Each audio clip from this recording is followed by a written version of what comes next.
రాష్ట్ర ప్రభుత్వ ప్రధాన కార్యదర్శిగా బాధ్యతలు స్వీకరించిన సంజయ్ జాజు బాధ్యతలు స్వీకరించారు. ఇందుకు సంబంధించిన మరింత సమాచారాన్ని మా ప్రతినిధి నాగేశ్వరచారిని అడిగి తెలుసుకుందాం. నాగేశ్వరయ్య, చెప్పండి, నూతన సీఎస్ బాధ్యతల స్వీకరణపై తాజా సమాచారం ఏంటి?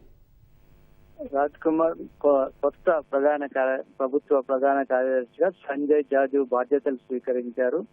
ప్రస్తుత సిఎస్ రామకృష్ణారావు పదవీ కాలం నేటితో ముగియనుంది. ఇటీవలే సంజయ్ జాజును నియమిస్తూ ప్రభుత్వం ఉత్తర్వులు జారీ చేసింది. ఈ నేపథ్యంలో ముఖ్యమంత్రి రేవంత్ రెడ్డిని ఈ ఉదయం సంజయ్ జాజు మర్యాదపూర్వకంగా కలిశారు. ఆ తర్వాత సచివాలయానికి వచ్చి ఆ రామకృష్ణారావు నుంచి దానికి సంబంధించిన బాధ్యతలు లాంఛనంగా స్వీకరించారు.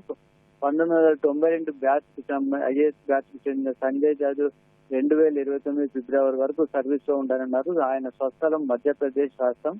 సుమారు 12 సంవత్సరాలుగా కేంద్ర సర్వీస్ లో ఉన్నారు. అంతకుముందు ఉమ్మడి ఆంధ్రప్రదేశ్ లో కీలకమైన బాధ్యతలు నిర్వహించారు. రాష్ట్ర స్థాయిలో అటు జాతీయ స్థాయిలో పరిపాలనాపరమైన ఉన్నత హోదాలో పనిచేసిన అనుభవం ఉంది. అదేవిధంగా గతంలో క్షేత్ర స్థాయిలో కూడా కీలకమైన పోస్టులు చేశారు. ముఖ్యంగా ఈ గవర్నెన్స్ పరిపాలనలో డిజిటల్ వినియోగం పైన సంజయ్ జాజుకు పట్టు ఉంది.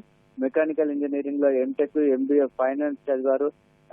ఐఏఎస్ గా చేరిన తర్వాత ఉమ్మడి ఆంధ్రప్రదేశ్ క్యాడర్ లో మొదట విజయవాడ సబ్ కలెక్టర్ గా, పశ్చిమ గోదావరి జిల్లా కలెక్టర్, హైదరాబాద్, విశాఖపట్నం మున్సిపల్ కార్పొరేషన్ల కమిషనర్ గా పనిచేశారు. అంతకుముందు ఉమ్మడి ఆంధ్రప్రదేశ్ ఇన్క్యాప్ ఎండీగా, అదేవిధంగా పౌర సరఫరాల శాఖ కమిషనర్ గా బాధ్యతలు నిర్వహించారు.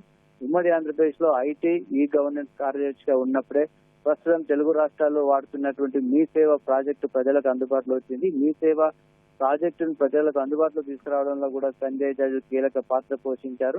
తెలంగాణ రాష్ట్రం ఏర్పాటు నుంచి అంటే 2014 నుంచి కూడా ఆయన సెంట్రల్ సర్వీస్ లో ఉన్నారు. కేంద్ర సర్వీస్ లో కూడా కీలకమైన పాత్రలు అంటే జాతీయ రహదారుల అభివృద్ధి సంస్థ, అదేవిధంగా ఈ గవర్నెన్స్, రక్షణ శాఖ, అదేవిధంగా ఈశాన్య ప్రాంతాల అభివృద్ధి సంస్థ, ఇలాంటి కీలకమైన పదవులు నిర్వహించారు. అయితే వివిధ కారణాల దృష్ట్యా అనేక అంశాలను పరిగణలోకి తీసుకున్న రాష్ట్ర ప్రభుత్వం సంజయ్ జాజుని కొత్త సీఎస్ గా నియమించింది.